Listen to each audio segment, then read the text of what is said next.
¿Qué tal? ¿Cómo están? Muy buenas noches. Bienvenidas y bienvenidos a un nuevo capítulo de CNN Prime en este día viernes 6 de octubre.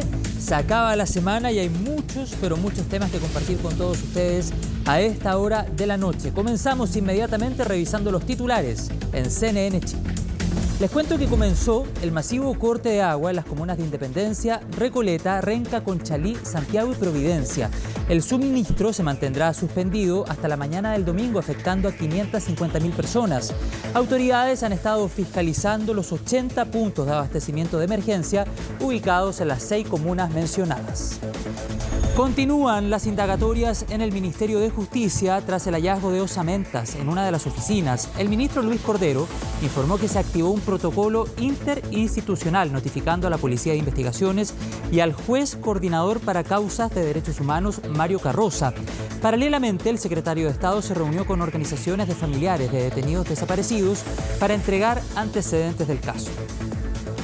Cancelación de vuelos y retrasos de hasta 3 horas fueron parte de las consecuencias de la movilización de los controladores aéreos en los diferentes aeropuertos de nuestro país. Los trabajadores, quienes exigen mayor inversión, soluciones técnicas y seguridad para las operaciones, anunciaron una nueva movilización para el 27 de octubre. Tras la manifestación, todos los aeropuertos retornaron a la normalidad.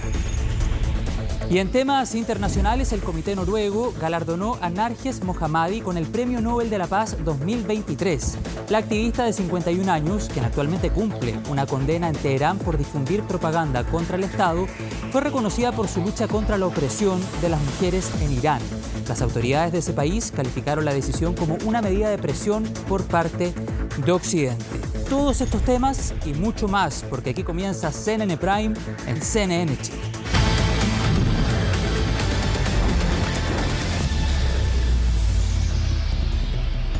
Bueno, lo decíamos en los titulares, tal como se había anunciado, desde las 5 de la tarde comenzó el corte de agua en 6 comunas de la región metropolitana, que se va a extender hasta las 6 de la mañana del próximo domingo. Daniela González nos cuenta todos los detalles y cómo se viven, Dani, estas primeras horas, principalmente en los puntos de abastecimiento. ¿Cómo has estado? Buenas noches. Hola José, ¿cómo estás? Buenas noches. Yo me encuentro en un emblemático lugar de la región metropolitana, el barrio Bellavista, que tiene una particularidad, ¿no? Que una de las calles pertenece a la comuna de Recoleta y otra de sus calles, las vamos a mostrar, a la comuna de Providencia. Estas dos zonas están con un corte de agua, pero ojo, ha sido paulatino. Por ende, hay muchos locales comerciales que siguen funcionando. Nos han contado los locatarios que no se ha cortado el agua en todos los lugares. En Providencia ha comenzado un corte que se ha podido ir viendo a medida que pasan las horas. Sin embargo, en la comuna de Recoleta todavía hay agua y eso hace que muchos de los locales estén funcionando. Sin embargo, quiero pedirle a Mauro Peña que me pueda ayudar a mostrar uno de los locales quizás muy conocidos, que está precisamente acá en Pionono, que es el restaurante Venecia. Acá muy cerca hay otra discoteca también que está cerrada porque probablemente el agua no se haya cortado a esta hora, pero sí va a pasar en horas de la madrugada. Y ante eso las discotecas se adelantan a la decisión o más bien a la fiscalización sanitaria. Si ustedes también, si es que se han ubicado alguna vez en el barrio Bellavista, les quiero mostrar la imagen que está a mi espalda, que es a los pies del Cerro San Cristóbal. Es un lugar donde hay varias discotecas. Esas hoy día, siendo un día viernes, con mucha gente previo a un fin de semana largo, están cerradas. Y es que ellos sabían que probablemente el corte no se iba a dar específicamente a las 5 de la tarde, pero sí va a ocurrir a medida que vayan pasando las horas. Por eso, si usted vive en Recoleta o en Providencia y todavía le sale agua de las llaves, no significa que no vaya a haber corte. Se va a cortar el agua, pero ha sido un corte de forma paulatina para también evitar un impacto más grande en las personas. Sí, la gente ha estado preparada, han estado juntando agua desde días anteriores porque esta medida se anunció con varios días de anticipación y eso ha significado que no se ha visto un problema más grande en estas 6 comunas. Estamos hablando de más de 550.000 clientes que van a verse afectados por este suministro de agua potable, que es sin duda el más importante. Y en relación a esto, lo que les estábamos mostrando de los restaurantes y todo, es porque el tema sanitario es muy importante. Un lugar donde se almacena comida, donde se vende y se manipula comida, obviamente tiene que contar con agua potable, y es eso algo que van a estar fiscalizando desde la Seremi de Salud Metropolitana en las 6 comunas donde se va a cortar el agua esta semana, o este fin de semana más bien, para ser más específicos. Vamos a revisar las declaraciones de el Seremi de Salud Metropolitano refiriéndose a esta situación, cómo se va a fiscalizar, quiénes pueden atender y quiénes no durante estos días. Escuchemos. El restaurante o la actividad gastronómica es muy importante que deben contar con agua suficiente, ya sea para los servicios sanitarios de los clientes y también agua suficiente para los productos y la elaboración de los productos que en ese lugar se preparan, y también para su limpieza. Es fundamental ser muy claro que tiene que haber agua disponible, independiente, que también deben contar con al menos 30 litros para sus trabajadores y trabajadoras en este lugar. Parte de las reacciones que se han generado en medio de este corte en el suministro de agua potable, todo, Dani, por los trabajos de construcción de la línea 7 del Metro de Santiago. Hay datos que es importante compartir con toda la audiencia de CNN Prime a esta hora de la noche. El corte se extiende hasta el domingo 8 de octubre a las 6 de la mañana, por lo tanto estamos hablando de 37 horas. Estamos hablando también de más de 500.000 clientes sin suministro, 550.000 personas para ser exactos. 6 comunas afectadas, no todas en la misma proporción. De hecho, la comuna de Santiago y la comuna de Providencia tendrán una afectación menor en comparación a otras como Conchalí, por ejemplo. Han sido habilitados 80 puntos de abastecimiento, y más información se puede encontrar en aguasandinas.cl. Se puede hacer el ejercicio, de hecho, en el sitio de Aguas Andinas, de ingresar la dirección, y precisamente este sitio, este portal, aguasandinas.cl, les va a señalar inmediatamente si su dirección va a ser afectada por el corte en el suministro. Tenemos en pantalla el mapa, y a propósito de eso les cuento sobre el perímetro. Por el norte, Américo Vespucio, Eliodoro Yáñez por el oriente, Avenida 10 de Julio por el sur y Caupolicán por el poniente. Es decir, ese es el perímetro que incluye estas 6 comunas donde no habrá suministro de agua potable, Dani González. Sí, José, y además para las personas que viven en ese perímetro que tú ahí mencionabas muy bien, hay estanques abastecidos con agua potable para todo este fin de semana, y son varios puntos, son más de 80 en las 6 comunas que ahí mencionábamos. Estábamos hablando de Independencia, Recoleta, Renca, Conchalí, Santiago y Providencia, que son las zonas donde se va a vivir este corte, en algunos sectores específicamente, y la gente ya había juntado agua, ya no les sorprendió de cierta forma este anuncio, y si es que no lo han hecho, están estos estanques abastecidos para poder retirar agua, y si es que se vacían estos estanques se van a volver a llenar. La idea es que la gente pueda seguir viviendo un fin de semana con total normalidad. Claro. Y es súper importante el tema de los negocios, como donde estamos a esta hora de la noche, porque también va a haber fiscalización por parte del Ministerio del Trabajo respecto a lugares que no podrían eventualmente funcionar si es que no tienen una cantidad necesaria de agua potable. Según se indica por parte de las autoridades, por trabajador tienen que haber como mínimo 30 litros de agua para que pueda funcionar, abrir un local. Y si no se cumplen con esas características y un restaurante, por ejemplo, o un negocio abre sus puertas, puede significar una multa considerable por parte de la Dirección del Trabajo. Vamos a revisar, de hecho, esas declaraciones con las especificaciones respecto a cómo se debe trabajar durante estos días sin agua potable en varias comunas de la región metropolitana. Estamos tomando todas las medidas. Lo primero que quisiéramos llamar es a la calma también a la ciudadanía, diciendo que esto está programado. Hemos estado tomando todas las medidas necesarias dentro de las 6 comunas con la parte que nos corresponde en el tema laboral. Sabemos que es sensible también en el mundo del trabajo, pero también aprovechamos de pedir las comprensiones necesarias. Este tema se realiza por la necesidad de extensión de la línea 7 del metro, pero también nosotros hemos tenido ya conversaciones, por ejemplo, con la Asociación de Supermercados, que en ellos también nos han planteado los locales que tendrían alguna complicación, y vimos con ellos la necesidad que ellos tuvieran los 30 litros de agua por trabajador o trabajadora, y también adosados baños químicos que les permitan que los trabajadores también tengan las posibilidades de seguir manteniéndose en el tipo de trabajo que realicen durante este corte. Dani, ¿cómo se han preparado las comunas, los municipios afectados? Hablamos de 6 municipalidades, como lo señalábamos también anteriormente, no todas en la misma proporción, pero ¿cómo se han preparado para enfrentar este corte en el suministro hasta el próximo domingo?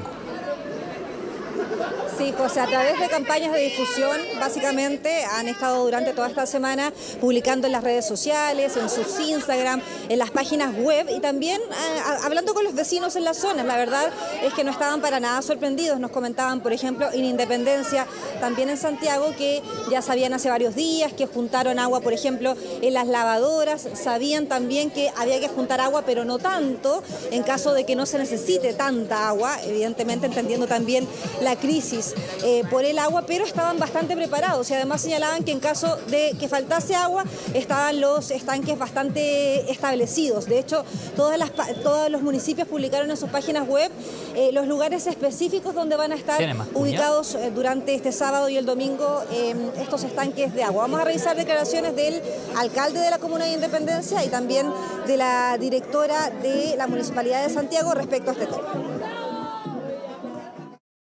Que cada uno además tenga una actividad de prevención, ¿no es cierto?, y junte agua en sus casas para que no tenga que salir a buscar agua a algunos puntos como este. Estos son estanques de emergencia. Están provistos con agua potable, están sanitizados, están revisados, clorados y están absolutamente para el consumo de las personas.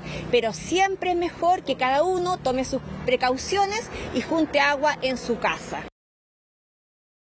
Algunas fuentes de preocupación para nosotros que son tradicionales de la comuna son, por ejemplo, los centros de larga estadía para adultos mayores, que tenemos muchos, y ahí todos los que lo han requerido, nosotros ya tenemos costumbre de entregarles agua para efectos de su funcionamiento, y en el caso de las farmacias, ellos no tienen ninguna dificultad para funcionar porque no hay manejo, digamos, manipulación de los medicamentos, sin perjuicio de la ley laboral que establece que tienen que cualquier lugar que esté funcionando tiene que tener agua para sus trabajadores. Por supuesto, para los servicios. Más en específico lo que está pasando acá. Anthony, ¿cómo estás? Tú me contabas un poquito que tú trabajas captando aquí a la gente para los restaurantes. Sí, captamos para todos los restaurantes, bares, discotecas. Cuéntame, si te han dicho si estos lugares están funcionando, si tienen agua potable. El agua todavía hay, ahí sale agua de la llave. Eso en Recoleta. En Recoleta, en Providencia también. Ya. O sea, el corte quizás aún no ha habido.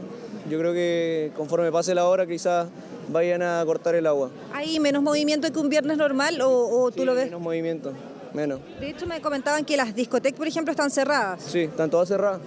No hay ninguna, no creo que funcione alguna el día de hoy. Me imagino que eso es inusual para una discoteca un día viernes. Sí, en verdad sí.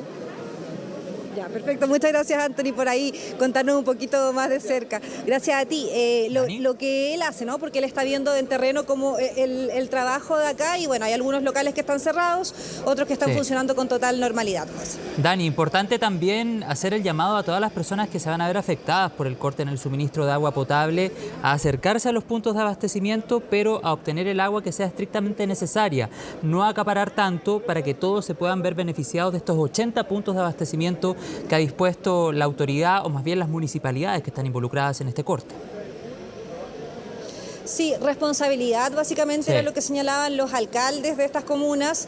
Si es que falta un poco de agua se puede ir a buscar. Por ejemplo, si hay algún vecino que no se enteró, que nunca supo que se iba a cortar el agua y necesita muchos litros, no hay problema, lo pueden hacer y pueden sacar toda el agua que necesiten de los estanques, pero también hay que tener consideración, pensar que si se vacían esos estanques se tienen que volver a llenar y es agua que si no se necesita es preferible no sacarla, pero van a estar totalmente disponibles estos puntos de abastecimiento. Son más de 80 en estas 6 comunas, así que hay varios lugares que obviamente a gente le queda más cerca, también por eso están publicados los puntos en las páginas web, en la página de Aguas Andinas también, para que ahí puedan ver cuál les queda más cerca, para no ir caminando con tanto peso, ¿no? Porque es pesado también llevar tantos litros de agua. Y también en cnnchile.com una completa nota donde también salen todos los puntos de abastecimiento. Dani González, te agradezco el despacho.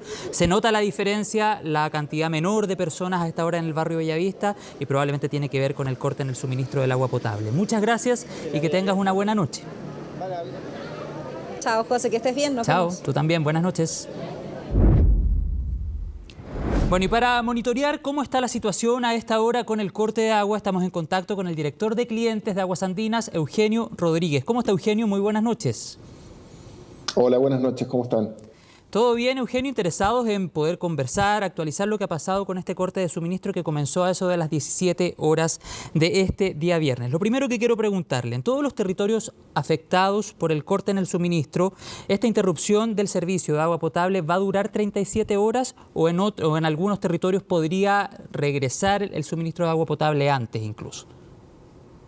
Bueno, todo está planificado para que el agua vuelva a los hogares el día domingo a las 6 de la mañana. Esperamos que no haya ningún imprevisto, estas son obras complejas, está todo predispuesto para que todo salga bien, por supuesto, y que el día domingo, como digo, esté el agua totalmente repuesta y los hogares puedan contar de nuevo con agua para las labores domésticas de todos los días. ¿Por qué no hacer el corte de manera parcelada, no en tantas comunas a la vez, o tal vez en un horario que generara menos impacto, por ejemplo, algunas noches? ¿Cuál es la razón que está detrás de la decisión? Bueno, siempre cuando planificamos estas obras lo hacemos pensando en causar las menores molestias posibles. Si uno pudiera elegir, haría estas intervenciones en días de semana y 100% de día. Es mucho más seguro trabajar de día. Hay muchos más recursos disponibles y por supuesto que sin luz se hace más complejo, pero intentando siempre causar las menores molestias a la ciudad, es que estas labores se planifican haciendo uso de la noche, privilegiando la noche. Vamos a trabajar las 24 horas, toda la noche de hoy, toda la noche de mañana, para poder tener repuesto el servicio el día domingo a las 6 de la mañana. Es un solo acueducto, este es el acueducto San Cristóbal de Aguas Andinas, que provee de agua potable a casi 600.000 personas de estas 6 comunas del sector norte de Santiago, por lo tanto no se puede hacer parcializado. De hecho, estamos interviniendo desde hoy, muy temprano en la mañana, 3 puntos en el sector de Isidoro de Goyenechea. No es solo un solo piquete de 8 metros de profundidad, sino que 3. Hay otro más cerca de Andrés Bello y otro más cercano a Costanera Sur. Así que tiene que ser en un solo momento, en una sola faena, en una sola intervención, como digo, simultánea en 3 puntos para poder correr este acueducto que no permitiría que el metro pueda seguir continuando sus obras y que Aguas Andinas no traslada este acueducto y da paso a la estación Isidora Goyenechea. Otra pregunta, Eugenio, ¿por qué el corte debe ser tan largo? Se lo pregunto para entender los trabajos que se van a realizar. Bueno, vamos a estar subiendo a nuestras redes sociales e invitamos a todos a informarse a través de los canales oficiales de la compañía, porque es muy difícil explicar en palabras lo que estamos haciendo. Las imágenes hablan con mucha más claridad. Son obras muy complejas, son obras grandes. Si uno ve los piquetes que están construidos en estos 3 puntos en el sector de Isidora Goyenechea, son bien impresionantes. Como digo, son de 8 metros de profundidad. La cañería tiene casi 2 metros de diámetro. A partir de hoy día a las 5 de la tarde ya habían personas adentro de la cañería soldando unas piezas especiales, unos sellos que se ponen por dentro. Entonces, claro, hay que verlo para darse cuenta de la envergadura de la obra, por lo tanto, esta obra adelante en 37 horas, que indudablemente que son muchas horas cuando no tenemos agua en nuestras casas. Pero si vemos esa cantidad de horas para lo que estamos haciendo, la verdad es que son trabajos que se hacen en tiempo récord, utilizando la noche, de manera de que el agua pueda retornar a los hogares lo antes posible. Siempre lo hacemos así. ¿Y usted podría dar certeza que el domingo a las 6 de la mañana se repone el servicio o existe la posibilidad que aumente el tiempo de corte en el suministro? Está todo programado para que no aumente el corte, pero en obras complejas como estas pueden haber imprevistos en alguna oportunidad. Esperamos que no lo haya y por eso es que tenemos las holguras de este fin de semana largo para que cualquier imprevisto que haya podamos resolverlo, y siempre privilegiando, y lo que más se ha intentado en esta oportunidad es que los niños puedan volver a clases el día martes con toda seguridad y que no hubiese que suspender las clases ante un imprevisto que en este tipo de obras a veces pueden suceder. Estamos trabajando con la máxima seguridad posible, de manera de causar las menores molestias posibles a la ciudad, y entre ellas que universidades, colegios, jardines infantiles y otros sectores muy masivos no se vean afectados a partir del día martes en adelante. ¿Y se compensará de alguna manera a los clientes que van a permanecer sin suministro 37 horas? Bueno, hay una ley de compensaciones, la ley del CERNAC, que aplica cuando el suministro se suspende en forma imprevista por alguna rotura en la red, por alguna emergencia que no pudo ser avisada con tiempo. Obras de estas características que al final están dando paso a nueva infraestructura de la ciudad que va a beneficiar a más de 1,5 millones de santiaguinos no tienen compensaciones porque, como digo, son obras avisadas con mucho tiempo que obedecen al desarrollo de la ciudad y en estos casos no aplican compensaciones. ¿Cuál es el llamado a la población, Eugenio? Por ejemplo, ¿cuántos litros recomienda a cada persona obtengan estos puntos de abastecimiento que han sido informados por la autoridad? Cuesta decir cuántos litros por familia, porque cada familia tiene su propia realidad. Yo creo que el llamado transversal que siempre hacemos es que junten agua con responsabilidad. Esto ya tiene que estar hecho porque el corte se produjo a las 5 de la tarde, por lo tanto las familias tienen que haber escuchado nuestro llamado que estamos haciendo desde el día martes en forma muy masiva, desde el punto de prensa que se realizó ese día. Pero claro, tiene que ser agua con responsabilidad, pensando en las necesidades que cada familia tiene para un día y medio sin el suministro en sus hogares. Hay un número que son 15 litros por habitante, pero siempre cada familia hay niños chicos, otros hay adultos mayores en las casas que pueden requerir una mayor cantidad de litros. Por lo tanto, cada familia sabe exactamente cuánto consume en un día y medio y siempre el llamado es hacerlo con responsabilidad. Otra pregunta, Eugenio, ¿hay algún trato especial considerado respecto, por ejemplo, a centros asistenciales, hospitales, supermercados u otro tipo de establecimientos? Sí, siempre cuando se definen este tipo de intervenciones, se define un polígono que va a estar afectado y se identifican dentro de ese polígono clientes críticos que llamamos nosotros, que son instalaciones que tienen personas en su interior que no pueden ser trasladadas a otro lugar, desde ya hospitales, cárceles y centros de salud en general. En esta oportunidad hay 11 instituciones de salud, gendarmería, que se ven afectadas por esta suspensión de servicio, por lo tanto hay un apoyo especial a ellos. Recordar que este tipo de instalaciones... ¿Pero en qué consiste ese apoyo especial? Camiones aljibe especialmente directos, dispuestos para esto. Sí. Claro, perfecto. Ahora ellos tienen su autonomía, como decía, pero sí, si no fuera suficiente, se les da el apoyo, esto en coordinación con Serapred, con el Ministerio de Salud, hay un apoyo a estos clientes. Eugenio, lo último que quiero preguntarle en relación a los trabajos por la construcción de la línea 7, ¿están en carpeta la suspensión, el corte en el suministro de agua potable en el corto o mediano plazo en estos u otros territorios? ¿Va a ser necesario pronto recurrir nuevamente a una medida de estas características?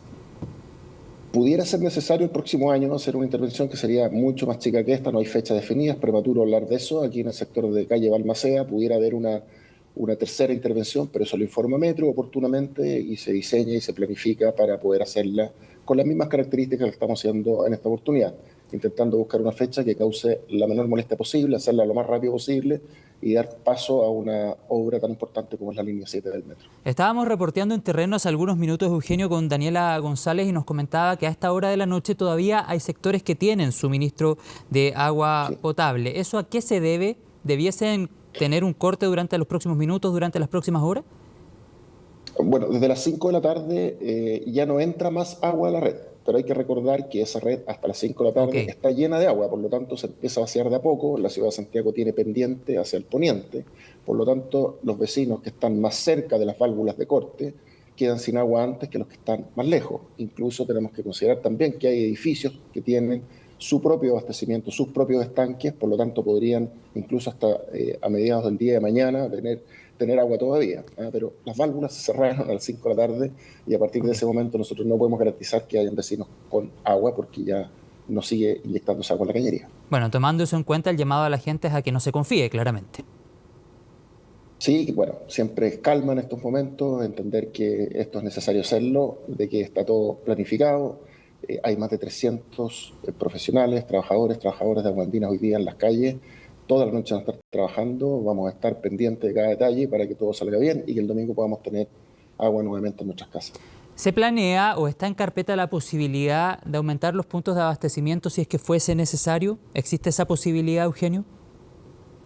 Los puntos están bastante sobredimensionados. Siempre nos cubrimos de que no haya ninguna necesidad. Estos puntos están definidos en conjunto con los alcaldes, con los jefes de emergencia de las municipalidades que conocen mejor que nadie su propio territorio. Y 80 puntos entendemos que son suficientes porque se ha avisado con bastante anticipación, con la debida anticipación. Nosotros tenemos experiencia en esto, no es primera vez que lo hacemos. El año pasado estuvimos en una intervención muy similar a esta para dar paso a la estación Baquedano de la línea 7 del metro y la gente no va a los estanques normalmente porque sabe con mucho tiempo de anticipación y junta agua en sus casas. Nadie quiere ir a buscar agua en un bidón a 5 cuadras o 6 cuadras de su casa y volver caminando con ese bidón con agua. Por lo tanto, la experiencia nos dice que afortunadamente la gente se planifica, se organiza y no va a estos puntos. De todas maneras, siempre están instalados, siempre están disponibles por si alguien necesitara agua adicional o no hubiese alcanzado a juntar por algún motivo específico. Y si así todo se requiriera reforzar, esta es la manera de poder hacerlo en conjunto con los municipios. Eugenio, lo último que quiero preguntarle dice relación a una respuesta que usted entregaba anteriormente respecto a la duración del corte en el suministro de agua potable. Usted nos señalaba que todo está programado para que sean 37 horas y regrese el suministro de agua potable el día domingo 8 de octubre a las 6 de la mañana. ¿Qué factores serían determinantes para que ese corte se alargara eventualmente? Usted decía, pueden surgir imponderables. ¿Qué podría pasar para que de las 37 horas habláramos de un corte mucho mayor en cantidad de tiempo? Bueno, en obras de ingeniería de esta magnitud pueden pasar cosas, como por ejemplo que una vez sellada la cañería tenga alguna filtración y haya que reforzarla, alguna pieza que no encaje adecuadamente, algún problema con la infraestructura de apoyo como grúas u otras que pudieran fallar también. Ahora tenemos backup, nosotros cuando necesitamos una pieza tenemos otra al lado por si falla la primera, pero bueno, son obras tremendamente complejas. Yo vuelvo a invitarlos a que vean las imágenes que estamos subiendo en nuestras redes sociales, ya están en Instagram, en nuestras redes sociales y pueden ver realmente de qué se trata lo que estamos haciendo. Es una obra tremendamente importante y como tal pudiera haber algún imprevisto. Pero como digo, estamos preparados para que eso no ocurra y que el domingo estemos todos nuevamente con agua. Le quiero agradecer el contacto. Vamos a monitorear durante el fin de semana cómo van los trabajos y que han generado, como ya lo hemos comentado, el corte en el suministro de agua potable hasta el día domingo a las 6 de la mañana en 6 comunas de nuestra capital. Por supuesto, vamos a estar muy pendientes a la actualización que hagan desde Aguas Andinas para ir contando a la ciudadanía cómo van estos trabajos y si todo sigue el curso del cronograma que han definido. Muchas gracias, Eugenio, y que tenga una buena noche, que esté muy bien. Muchas gracias. Gracias. A esta hora de la noche, 8:56, nos vamos a cnnchile.com. Un corte de agua programado, hemos estado conversando sobre esto, afecta a sectores de 6 comunas de la región metropolitana debido a trabajos en la zona de Isidora Goyenechea ante la construcción de la futura línea 7 del Metro de Santiago. Bueno, esta medida va a afectar a 165.000 clientes, estamos hablando de cerca de 550.000 personas. En la nota que tenemos en nuestro sitio web pueden conocer en detalle los horarios, los sectores afectados, el perímetro y también el lugar donde están los puntos de abastecimiento en estas 6 comunas que hemos estado conversando. Son Independencia, Recoleta, Renca, Conchalí, Santiago y un sector de Providencia. Toda la información en cnnchile.com, siempre actualizado. Cancelación de algunos vuelos y el retraso de otros. Esas fueron las consecuencias de la movilización a nivel nacional que llevaron adelante los controladores de tránsito aéreo. El gremio exige una mayor inversión en tecnología funcional e infraestructura para entregar un mejor servicio a todos los viajeros.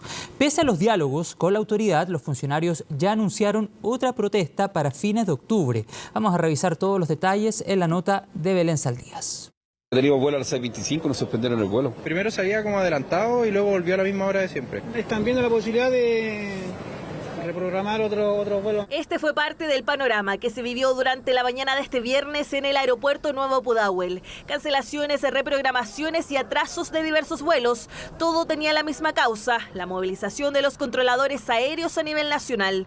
Instancia que se extendió por 4 horas, generando incertidumbre entre quienes se tenían programados sus vuelos a diversos destinos. No hay información ni aquí de manera física, tampoco algún mail, nada. Estamos esperando a ver qué pasa, que ahora vamos a salir finalmente, así que esperamos en verdad llegar hoy día, aunque sea de noche, pero llegar para que las niñas cuenten tranquilas. Hay muchas que es su primera vez en una competencia de danza. Ese fue el caso de Macarena y este grupo de niñas que debía viajar a una competencia de baile en La Serena se enteraron de la movilización cuando estaban viajando rumbo al aeropuerto de Santiago. Muchos se encontraban en la misma situación, otros tantos sí tenían conocimiento. Pero ¿en qué consistió la manifestación? Afectamos a los vuelos con 10 minutos entre ellos. Esto es para llamar la atención del país y principalmente de los pasajeros para exponer el peligro que están viviendo cada vez que vuelan.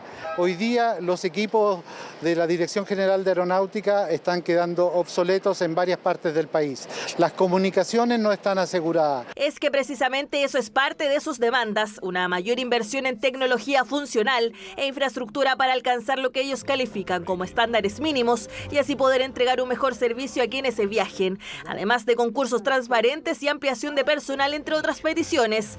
Demandas que vienen solicitando realizando hace años, que fueron debatidas en gobiernos anteriores sin tener éxito, por lo que incluso la movilización fue apoyada por el gremio de pilotos. Manifestamos públicamente la importancia crucial de la labor que estos desempeñan en la seguridad del tránsito aéreo en nuestro país y la seguridad de todos los viajeros. FENACIP expresa su total respaldo a las demandas de los controladores de tránsito aéreo para que puedan cumplir sus objetivos previstos, anhelo de tantos años de trabajo continuo asegurando los cielos de Chile. Y si bien fue solo una demora de 10 minutos entre cada salida, esto provocó diversas alteraciones en vuelos nacionales e internacionales, incluso retrasos de hasta 2 horas. Durante las primeras horas de la movilización, la afectación habría sido aproximadamente de 20 minutos por vuelo, llegando a un promedio de 40 minutos, sin perjuicio de que evidentemente algunos vuelos hubo algunos retrasos adicionales. Así lo señalaron algunas aerolíneas, como por ejemplo la TAM, donde a través de un comunicado entregaron un balance de las modificaciones que debieron realizar. El grupo LATAM lamenta que debido a esta situación ajena a su voluntad se han tenido que cancelar 6 vuelos en el aeropuerto Arturo Merino Benítez y otros 6 en otras regiones del país, de un total de 200 vuelos diarios domésticos. Una primera movilización de varias que ya se tienen programadas por parte de los controladores aéreos. La próxima se fijó para el fin de semana largo del 27, 28 y 29 de octubre y será una paralización de 1 hora, por lo que la mesa de trabajo continuará hasta llegar a los acuerdos necesarios. Las conversaciones con la DGAC han sido por siempre permanentes. Lo que pasa es que no hay recursos nuevos. La DGAC nos dice, el gobierno no nos entrega los recursos. Nosotros tenemos las puertas abiertas, tal como lo hemos tenido todo el tiempo, para seguir conversando con ellos. Nosotros vamos a seguir trabajando en los acuerdos.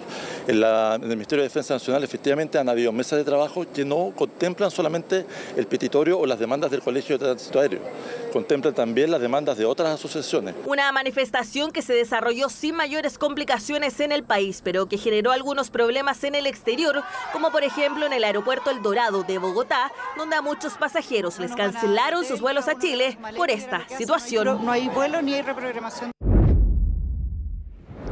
Familiares de detenidos desaparecidos piden investigar el hallazgo de restos óseos en las oficinas del Programa de Derechos Humanos, un hecho que se une a lo ocurrido en la comuna de Ñuñoa, donde fueron encontradas osamentas y municiones en una vivienda cercana a un ex centro de tortura de la DINA. Vamos a revisar todos los detalles en el informe de la periodista Valentina Nieto.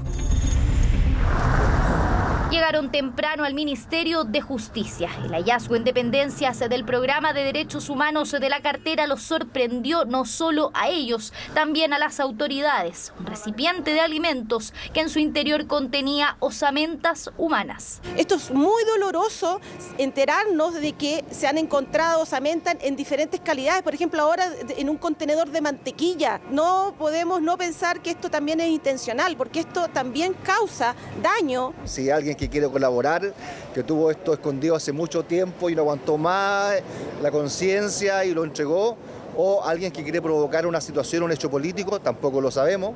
Quedaron más dudas que certezas para los familiares de detenidos desaparecidos en dictadura. Interrogantes que el ministro de Justicia quiso disipar, pese a que aún se debe investigar cómo llegaron los restos óseos hasta estas dependencias. El personal que realizaba las labores de aseo en esas oficinas pudo detectar esto durante algunos días del mes de septiembre, hasta que ahora tomaron la decisión, dado que había permanecido tanto tiempo ahí, de ver qué es lo que tenía en su interior, y eso generó y gatilló todo el protocolo. Protocolo que dio cuenta que la oficina en la que fueron encontrados los restos óseos permanecía hace por lo menos un mes en desuso. Por eso llamó tanto la atención el recipiente que se mantenía en el lugar. Lo primero que hay que determinar es la data, es decir, ¿a qué periodo corresponde? Si corresponde a los periodos que están asociados a la dictadura, la competencia y las medidas son adoptadas por los jueces de dedicación exclusiva. De lo contrario, va a ser una decisión que va a quedar en el Ministerio Público. Será el Servicio Médico Legal el que estará a cargo de periciar la data de las osamentas. Las primeras indagatorias, en tanto, quedaron en manos de la Brigada de Derechos Humanos de la PDI, mientras que el ministro Cordero informó lo ocurrido al coordinador de causas sobre violaciones a los derechos humanos, Mario Carroza. Con esta información hemos decidido oficiar al Ministerio a fin de que se ponga a disposición toda la información que ahí esté respecto de la investigación administrativa, como las gestiones que se va a hacer con los ministros en visita que conocen de la investigación de estas causas. El país tiene que empezar a acostumbrarse. Si este proceso de de búsqueda de los aún más de 1000 desaparecidos se puede ir logrando avanzar, vamos a poder encontrarnos con muchas de estas situaciones. Hallazgo en el Ministerio de Justicia que no fue el único ocurrido durante las últimas horas. En la comuna de Ñuñoa también fueron encontrados restos óseos, además de municiones en el entretecho de una casa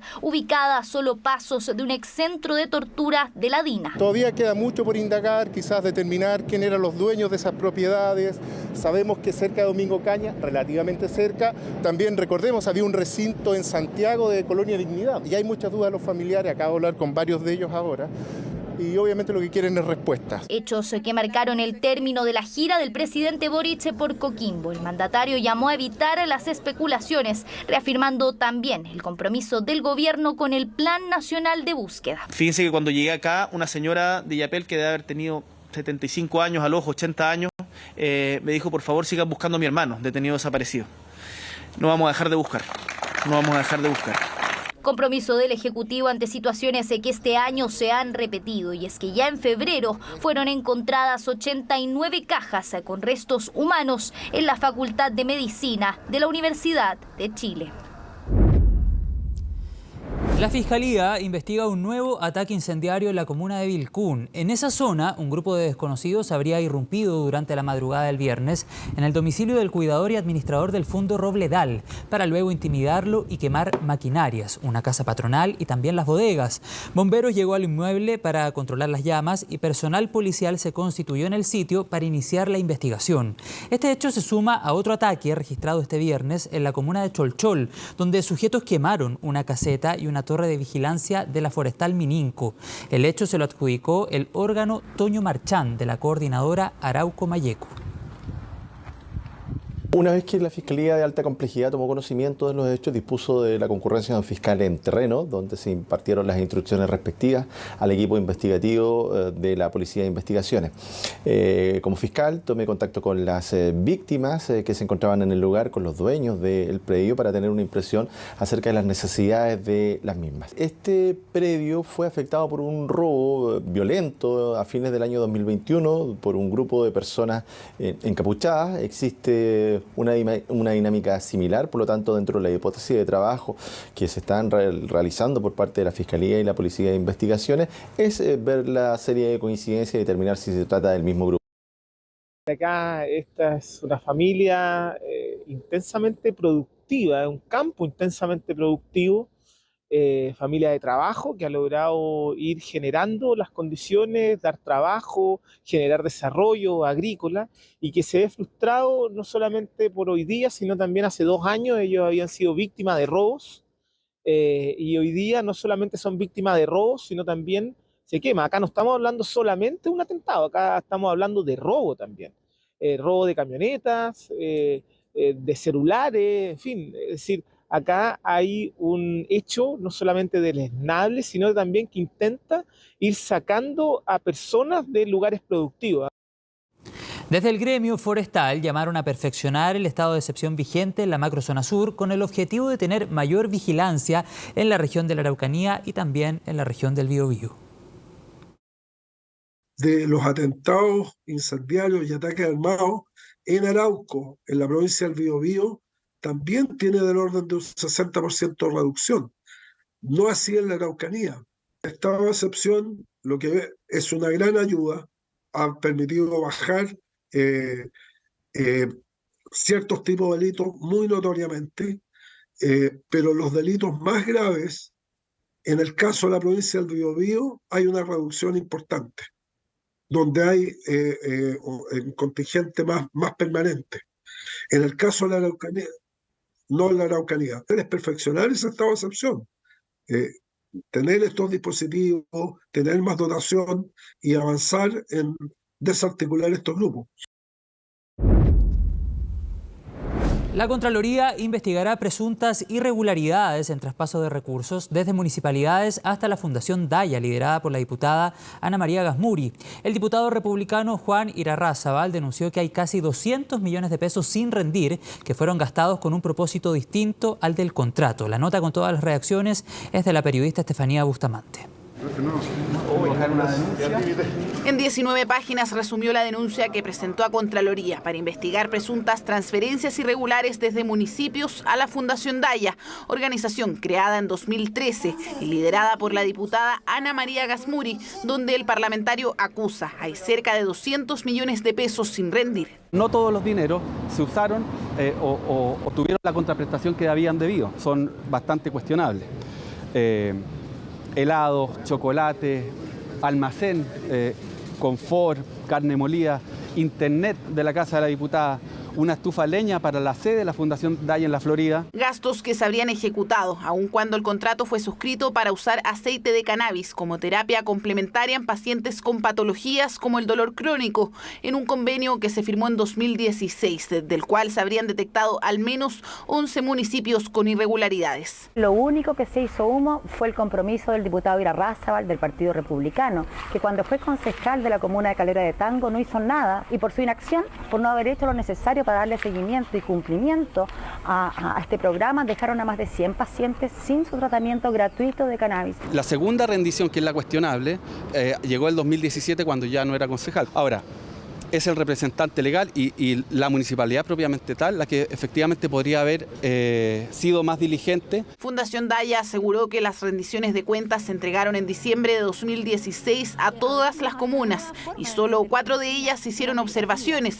También apuntan a la responsabilidad de los municipios por la falta de ejecución del programa. Este convenio solamente fue ejecutado hasta el año 2019. La nueva administración del alcalde Camilo Benavente, el año 2021, retomó las conversaciones con Fundación Daya y reactivamos este convenio para poder alcanzar a los 200 pacientes que estaban estipulados en dicho convenio. Convenio que también suscribió Quinta Normal, que según la denuncia tiene pendiente una devolución de casi 12 millones de pesos. Sin embargo, en un comunicado el municipio señaló que el contrato quedó sin efecto y no correspondía a su reposición según lo pactado, mientras que en Arica. Durante la gestión del alcalde Espíndola se declara que existe la rendición pendiente de ese monto, por lo que se inicia la tramitación para solicitar la devolución. La Municipalidad de Arica se encuentra tramitando un juicio ejecutivo con el objetivo de que la Fundación reconozca la deuda por fondos no rendidos. El traspaso de dineros públicos a diferentes fundaciones amigas del gobierno abrió una caja de Pandora.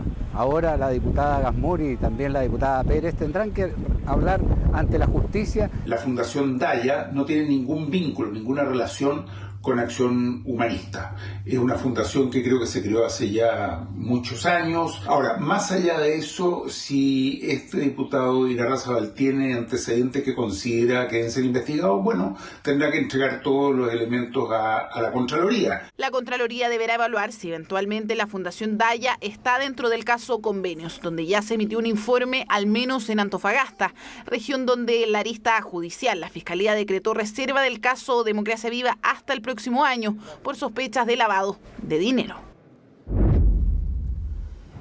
Contraloría detectó faltas a la probidad en la compra de un terreno para un CEFAM en la comuna de Las Condes. En el informe emanado del ente fiscalizador se establece una serie de inconsistencias en las tratativas para la compra del paño compuesto por 10 viviendas que sería habilitado para un nuevo centro de salud familiar. En el documento se afirma que la Municipalidad de Las Condes no se ajustó a los principios de responsabilidad, eficiencia, eficacia e idónea administración de los medios públicos. Esto luego que se revelara el sobreprecio en el pago de uno de los inmuebles de propiedad de la empresa Vulcan Asset Management, que además ejerció como intermediaria entre los propietarios de las otras 9 viviendas y el municipio. Según la escritura pública, Las Condes adquirió la propiedad por más de 24.000 UF, cuando un año antes la empresa la compró a 14.000 UF. La Contraloría decidió iniciar un procedimiento disciplinario para determinar eventuales responsabilidades administrativas, además de remitir la información al Ministerio Público y al Consejo de Defensa del Estado. La alcaldesa de Las Condes aseguró que el documento emanado del organismo ratifica las gestiones del municipio por esclarecer los eventuales errores administrativos en dicho proceso. Ratifica que las medidas que hemos tomado como municipio y yo como alcaldesa van en la línea correcta. Tal como lo he mencionado, en la medida que fui conociendo con mayor profundidad los antecedentes, nos dimos cuenta que habían errores administrativos graves y por eso se han instruido sumarios y presentado querellas. Estamos a la espera de estas investigaciones. Finalmente, el informe de la Contraloría también nos entrega todas las esperanzas de que podemos seguir adelante con la construcción de este tercer CEFAM, que es tan anhelado por tantos vecinos de la comuna. El dólar llegó a un nuevo máximo anual este día viernes al superar los 920 pesos. Esa racha alcista es una de las razones por qué el IPC de septiembre fue bastante alto, 0,7%. Las bencinas, paquetes turísticos y otros productos importados que se pagan en dólares explicaron las cifras. Sin embargo, Orlando Silva nos explica en la siguiente nota por qué hay que leer de buena manera lo que pasa con la inflación. Atención.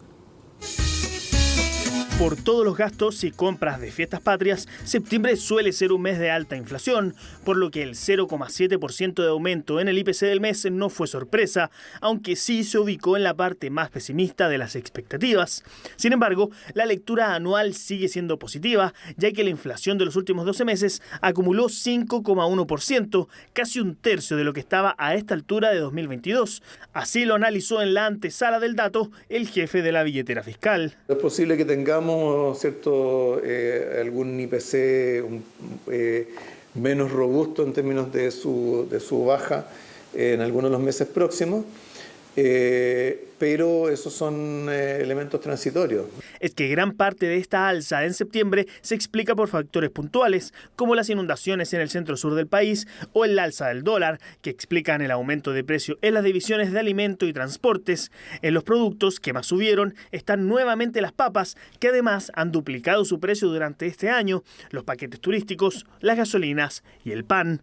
Pero otro indicador que también subirá a consecuencia del IPC es la UF, 253 pesos hasta el 9 de noviembre, un incremento diario de más de 8 pesos. Históricamente, la inflación en septiembre ha subido en torno a 0,6%. Tuvimos sorpresas que estuvieron principalmente concentradas en bienes y servicios más bien volátiles, pero con todo yo creo que es importante transmitir que la inflación sigue cayendo. Entonces yo creo que la foto muestra que la tendencia del alza de los precios es cada vez menor. Como veíamos, en el dato analizado la inflación disminuyó a 5,1%, muy lejos del 13,7% en que se ubicaba hace exactamente un año, mientras que el denominado IPC subyacente, es decir, sacando del cálculo los productos con precios muy volátiles, también registró una baja importante hasta 6,6%.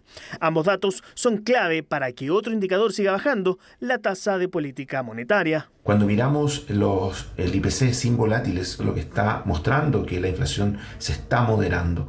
Por lo tanto, el Banco Central, que finalmente determina, ¿no es cierto?, la tasa de política monetaria, puede seguir, y lo más probable es que siga con esta baja de alrededor de 75 o 100 puntos base en las próximas reuniones. Probablemente la tasa de interés llegará a 8,75% a fin de mes, para llegar a 8% en diciembre. Por su parte, la inflación terminaría el año en 4%, solo un punto por arriba de la meta del Banco Central. Eso sí, el dólar sigue encendiendo las alarmas. Este viernes superó los 920 pesos, un nuevo máximo anual.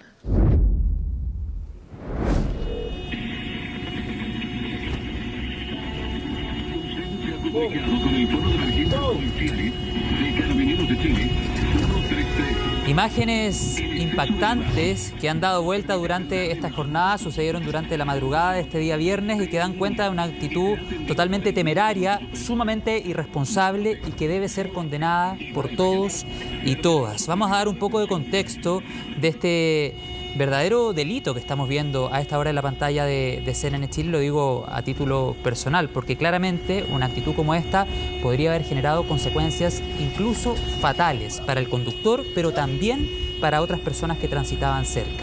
Bueno, toda esta historia tiene que ver con un conductor de bus Red que fue detenido por manejar temerariamente y bajo el efecto de las drogas. Todo comenzó, como ya les decía, en la madrugada de este viernes, cuando el chofer del recorrido G08 debía comenzar su viaje en la cisterna hacia San Bernardo, pero inesperadamente se desvió a la autopista Vespucio Sur. Tras este cambio de rumbo, terminó en la comuna de Las Condes, trayecto en el que condujo a exceso de velocidad y de manera errática, chocando con 4 postes y colisionando a un vehículo particular cuyo conductor quedó herido. Finalmente, el chofer del bus fue detenido por carabineros. El hombre de 58 años quedó con arresto domiciliario, nocturno, arraigo y suspensión de la licencia de conducir.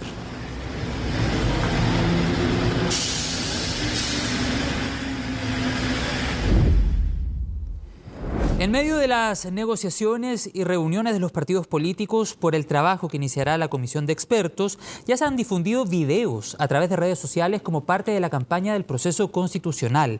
¿De qué se trata? Nos cuenta la periodista Francisca Cárdenas. ¿Puede ser? ¿Cómo eso? ¿Te gusta? Nah. Estáis súper facha. La ley protege la vida de quien está por nacer. Me parece bien, me parece. Aunque la campaña para el plebiscito de diciembre no se inicia legalmente en las redes sociales, ya se pueden observar piezas, especialmente por la opción a favor del texto constitucional, despachado por los consejeros, que este sábado llegará a manos de la comisión experta. Por un lado, el intento de las derechas de salvar el proceso actual, ¿no? Y por eso están comenzando ya anticipadamente a instalar algunas imágenes. Por otro lado, el oficialismo sin mucho interés. Un mes es el plazo que tendrán los expertos para hacer observaciones y plantear cambios, periodo clave para el oficialismo, sector que no está conforme con el texto y que todavía no define una estrategia de campaña, la que iniciará a mediados de noviembre. Vamos a reunirnos a conversar, por supuesto, porque lo hemos estado haciendo de manera permanente y en base a eso obviamente habrá que tomar una decisión cuando ya tengamos una propuesta más o menos más clara, digamos. El presidencializar el trabajo de la Constitución ha sido parte del problema. El resultado es que tenemos un texto constitucional que no nos une como país y que no es mejor que la Constitución que nos rige. Un proceso del que la moneda se mantiene al margen, a diferencia con el proceso anterior, aunque ya se solicitaron recursos para la campaña informativa. También preocupa que se estén iniciando campañas fuera del marco legal. Estamos tratando de adelantar el trabajo para tener la información, hemos solicitado más reunión con el CERVEL, queremos tener una coordinación, como es tan poco el tiempo, que ojalá optimicemos al máximo los espacios informativos, ocupa todo lo que sea fuera de lo legal. Pero ahí es el CERVEL el que establece qué campaña está a favor o en contra, está fuera de lo que corresponde los márgenes de la ley. Una vez listo el trabajo de los expertos, el texto deberá volver al Pleno, donde los consejeros podrán aprobar los cambios por un quórum de 3/5 o rechazarlas por 2/3. Lo que no tenga consenso pasará a comisión mixta entre consejeros y comisionados. Por eso estamos hablando con Chile Vamos y con Republicanos. Ellos tienen la llave de este proceso, porque tienen una mayoría ciudadana. Aquí hay que tener tranquilidad y calmar ciertas ansiedades porque ninguna de las reuniones que estamos teniendo son definitivas.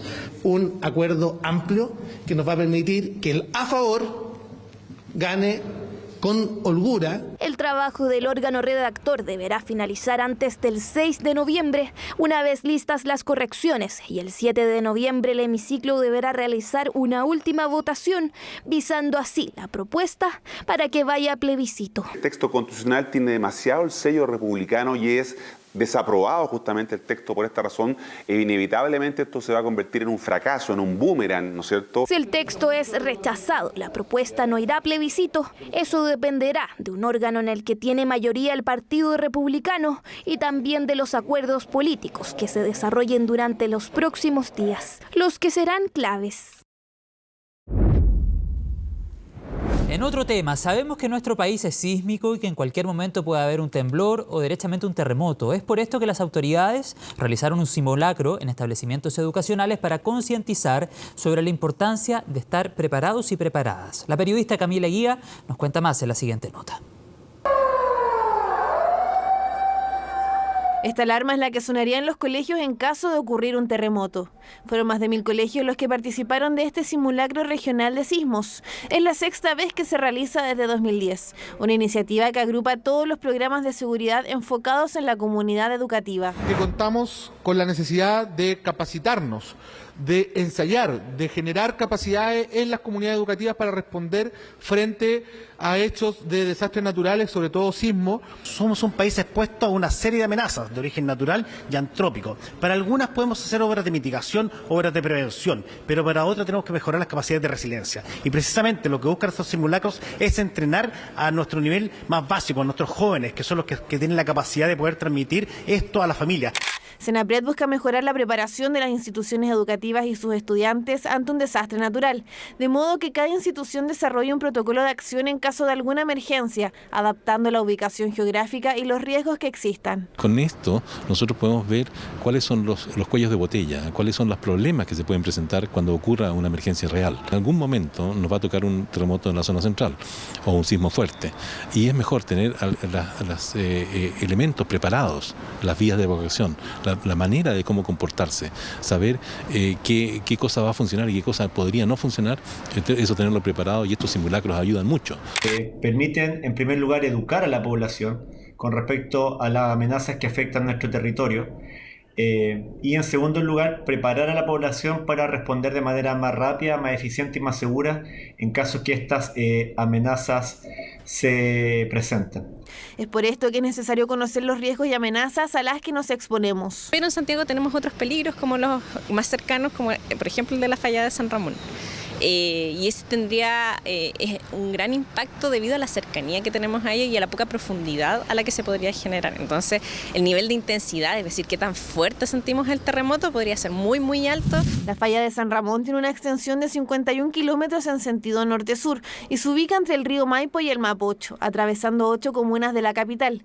Este es uno de los principales riesgos sísmicos de la región. Y que desde ya los inicios de los 2000 y ya por 20 años sabemos que es una falla que tiene un potencial de activación y que puede generar sus propios terremotos en el fondo, que representa una fuente de terremotos local para Santiago, superficial, y que ha generado grandes terremotos por lo menos hace unos 17.000 años, otro hace 8.000 años. Durante los últimos 5 siglos, un terremoto de magnitud importante ocurre cada 10 años en Chile.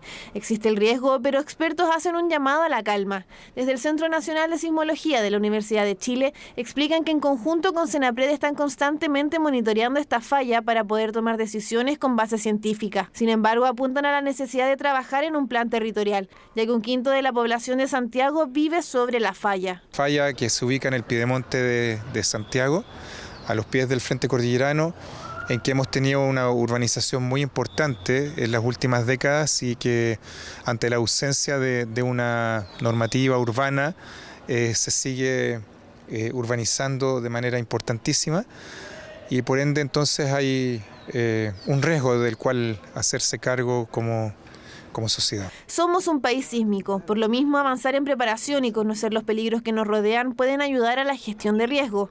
Mantener la calma, prestar atención al entorno inmediato y resguardarse son las primeras acciones que recomiendan los expertos.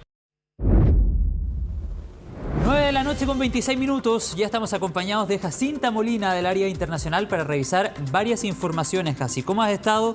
Muy buenas noches, feliz viernes. Igualmente, feliz viernes. ¿Cómo estás, José? Buenas noches. Vamos a comenzar esta revisión internacional con el Premio Nobel de la Paz, año 2023, para la activista iraní Narges Mohammadi, quien recibe durante esta jornada este premio. Está en duda, en todo caso, si ella va a poder ir presencialmente a recibir este importante galardón. ¿Por qué? Porque ella está cumpliendo una condena de 10 años de cárcel impuesta por el régimen iraní, esto por su defensa de los derechos de las mujeres, derechos vulnerados por muchísimas décadas por parte del régimen iraní, y lo cierto es que es esa la razón que entrega el comité a cargo del Nobel de la Paz, el rol que ha tenido ella en esa lucha para entregar este premio, luego de 2 años marcados, por ejemplo, a galardones entregados a activistas rusos, también en medio de todo lo que ha sido el debate por la invasión de ese país a Ucrania. Ahora la señal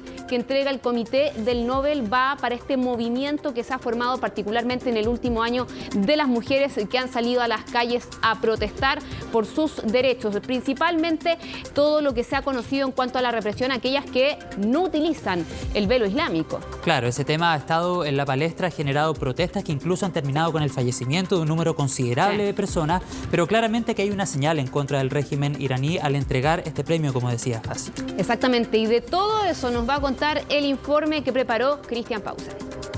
El Premio Nobel de la Paz de este año resuena hasta la lejana prisión de Evin en Irán, donde el activista Narges Mohammadi cumple una condena de más de 10 años de cárcel. Narges Mohammadi es una mujer, una defensora de los derechos humanos y una luchadora por la libertad. Narges Mohammadi, de 51 años, se convirtió este viernes en la 19ª mujer en recibir este premio y la segunda de origen iraní.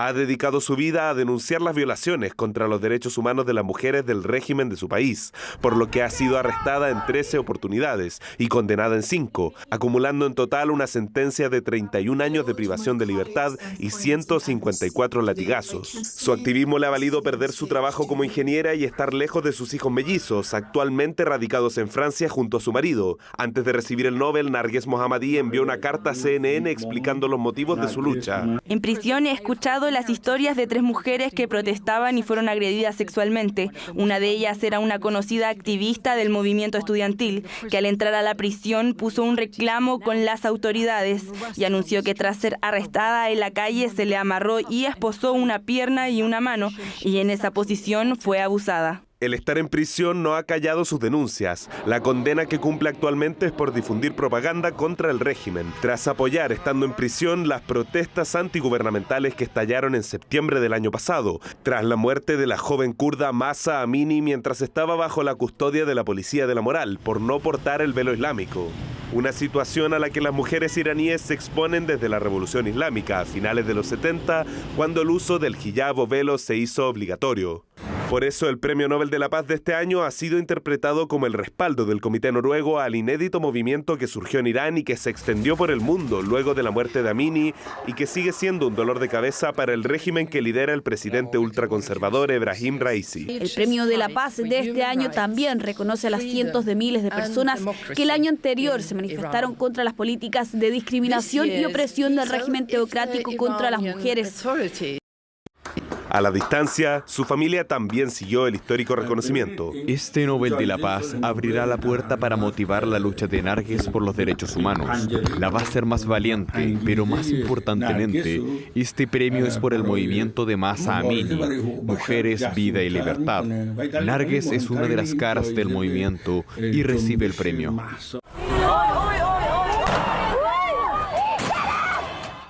Un movimiento que sigue vigente en Irán, en medio de la represión de las autoridades que continúa.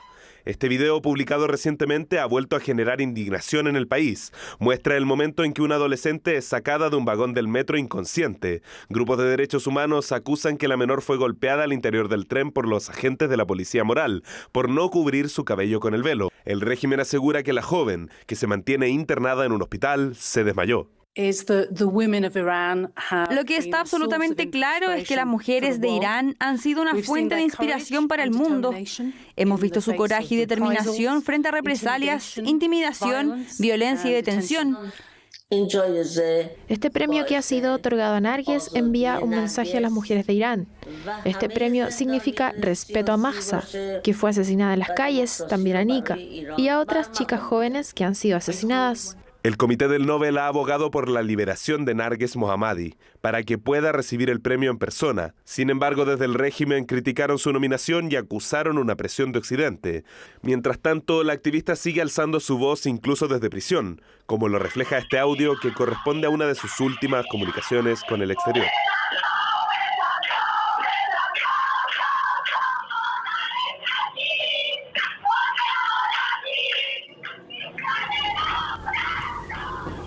Parte de un audio que era una de las únicas o últimas más bien comunicaciones que se tuvo con ella a través de medios de comunicación antes de esta noticia. Lo cierto es que veíamos en la nota de Christian Pausen cómo su familia se entera fuera de Irán. Su familia vive, de hecho, en Francia, refugiados, y, por cierto, sus hijos manifestaban el día de hoy la alegría por este premio, pero también comentaban que hace muchísimos años no pueden estar con su madre, que cumple esta condena condena luego de un amplio trabajo en el activismo por los derechos humanos y particularmente los derechos fundamentales de las mujeres en Irán, en vista de una situación también inédita que se ha visto el último año con estas movilizaciones, estas manifestaciones tras la muerte de Mahsa Amini. Ella tiene 51 años, ¿verdad? Sí. 51 años, y como señalaba Christian Paulsen en la nota, desde la organización que entrega el premio Nobel han dicho tener la intención de que venga a recibirlo, lo cual es una situación bastante complicada, bastante difícil, ¿no? Hacían un llamado a las autoridades de Irán para que la liberaran y ella pudiese asistir a la ceremonia que se hace una vez se anuncia quién gana este premio, pero se ve muy difícil aquello porque, lo decía también Christian en su nota, el régimen ha criticado la nominación, su nombramiento, el hecho de que haya sido galardonada en esta jornada, lo ha cuestionado e incluso ha dicho que acá hay un intento de Occidente por intentar meterse en los asuntos de Irán, que es un argumento, es algo que el régimen ha dicho, por ejemplo, también cuando se han registrado estas protestas en Irán. Han acusado a Occidente de estar detrás de todo esto. Esa es la respuesta que ha dado el régimen a una situación que genera incluso preocupación internacional por la brutalidad de la represión y lo que ha acontecido desde entonces, porque es un movimiento que no ha parado, continúa en Irán. Vamos a seguir actualizando. Hasi, a esta hora de la noche, ¿dónde más seguimos? Nos vamos a Estados Unidos. Hablar ya de un invitado recurrente en este comentario internacional, probablemente también mucho durante este año. Donald Trump ahora tiene que ver con la información que habría entregado, información muy sensible de carácter clasificado que involucra la seguridad de los Estados Unidos, y él le habría otorgado esta información en medio de un encuentro que tuvo en su residencia lujosa de Mar-a-Lago, esto en el estado de Florida, cuando se reunió con un empresario australiano, donde hablaba de submarinos de alcance nuclear que tiene Estados Unidos. A ver, esto lo reportan dos medios estadounidenses, The New York Times y también la cadena ABC News, que identifican a este empresario e incluso señalan que esta persona, quien se reúne con Donald Trump y tiene acceso a esta información, a todo esto una vez que él deja la Casa Blanca, a su vez este empresario habría transmitido esa misma información a muchísimas personas, empleados, periodistas, cercanos, o sea, divulgó esta información de carácter clasificado sobre submarinos estadounidenses a muchísimas personas, y ahí estaría la gravedad de este asunto. Recordemos que Trump enfrenta varias causas judiciales de carácter penal, 4, una de ellas por mantener documentos clasificados. Sí, eso te iba a decir, hay otra que se relaciona a documentos clasificados. Una vez sale de la Casa Blanca, ha sido acusado penalmente por aquello y por intentar obstruir la investigación en esa materia. Bueno, se está hablando en los Estados Unidos que quienes están a cargo de esa causa en particular podrían citar a este empresario a declarar, aunque además también se comentaba que él ya había dado testimonio ante las autoridades, esto antes de que se filtrara o se hiciera pública esta situación, pero vamos a ver qué acontece porque sin duda estamos hablando de información muy importante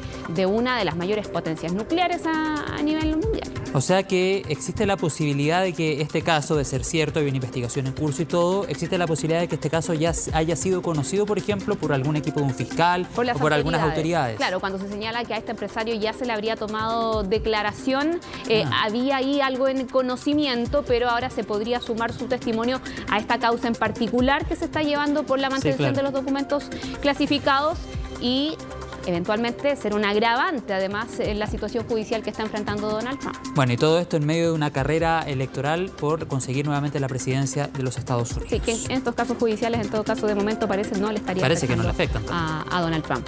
Vámonos a Ucrania con la guerra que sigue desarrollándose lamentablemente en ese país tras la invasión rusa y, por cierto, con un nuevo bombardeo que afecta a la ciudad de Kharkov, la segunda más grande de Ucrania, de hecho, y es el mismo lugar, es la misma provincia, además, donde el día de ayer se registra otro gran ataque donde mueren más de 50 personas. La del día de ayer es considerada de momento la segunda mayor matanza de civiles desde el inicio de la guerra, y el día de hoy se registra otro bombardeo donde una adulta mayor y su nieto de 10 años mueren. Parte de lo que está registrándose en este país en medio de una contraofensiva recientemente lanzada por Ucrania y también estos bombardeos rusos que se han agudizado en esta zona, en el este ucraniano. Y acá también hay una particularidad, el hecho de la distancia. Kharkov está muy cercana a la frontera con Rusia y por lo tanto ahí hay menor tiempo de reacción para el sistema de defensa antimisiles que tiene Ucrania y que ha recibido también de países occidentales, y deja esta situación de un segundo ataque ya en menos de 24 horas. Y recordemos que por lo de ayer, ya desde Naciones Unidas, la oficina del Alto Comisionado para los Derechos Humanos ha anunciado una investigación por crímenes de guerra por lo acontecido en este bombardeo el día de ayer, donde mueren más de 50 personas, y se suma hoy lo ocurrido con la muerte de al menos 2 personas, han señalado las autoridades ucranianas. Son imágenes devastadoras, casi no es primera vez que vemos imágenes de este tipo desde que comenzó la invasión rusa a Ucrania. Estamos hablando de casi 2 años, nos vamos acercando a aquella fecha, pero lo más doloroso, sin lugar a dudas, Jacinta, es cuando mueren personas, que este es el caso. Claro, y lamentablemente también es un recordatorio de que la guerra sigue, que no se ha encontrado una solución ni cese a las hostilidades, y lamentablemente, tú lo decías, José, son los civiles los que sufren la peor parte en medio de este conflicto. Vamos a terminar nuestro bloque internacional el día de hoy con un verdadero momento incómodo que le tocó vivir a la reina Leticia. Nos vamos a España. Sí, nos vamos a España. Seguimos en Europa, en España, donde se estaba desarrollando en Granada la cumbre de líderes de la Unión Europea. Y los reyes, jefes de Estado, hacen de anfitriones en una recepción de bienvenida.